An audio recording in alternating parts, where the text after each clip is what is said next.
अद्वैत प्रभु हच्चे नमः देवादेव महादेव ओनार काछे प्राण बलिंदु বলে জীবকে উদ্ধারের জন্য একটি অমূল্য সম্পত্তি দিয়েছিলেন। অমূল্য সম্পত্তি সবাই চিনেন, এই না যুগে দিলে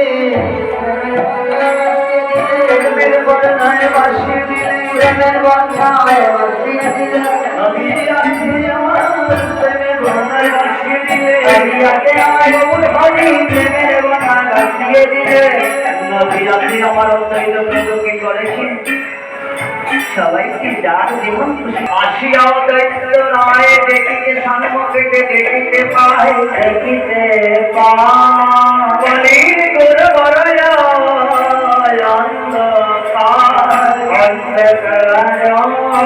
নারী হরি বলে মায়া মনে সর্বদে পালি দেখনে বসিয়া আমাকে অদ্বৈত অদ্বৈত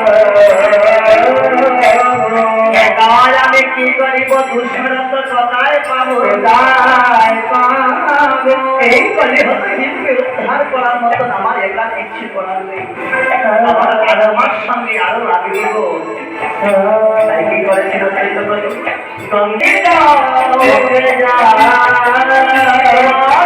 হতো জীবের কি দুর্দশা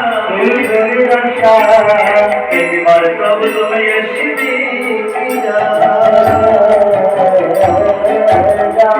সেই অদ্বৈত প্রভুর ডাক শুনি দুলক বৃন্দাবনে প্রাণ গোবিন্দ রাখতে পারলেন না। তাই রাধা রানীর কাছে গিয়ে বলেন, হে রাধে, বলে কি হয়েছে প্রভু? বলে আমি এসেছি তোমার কাছে কিছু ভিক্ষে দেব। বলে আমি তোমাকে ভিক্ষা দিব? আমার কাছে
করেছি সবাই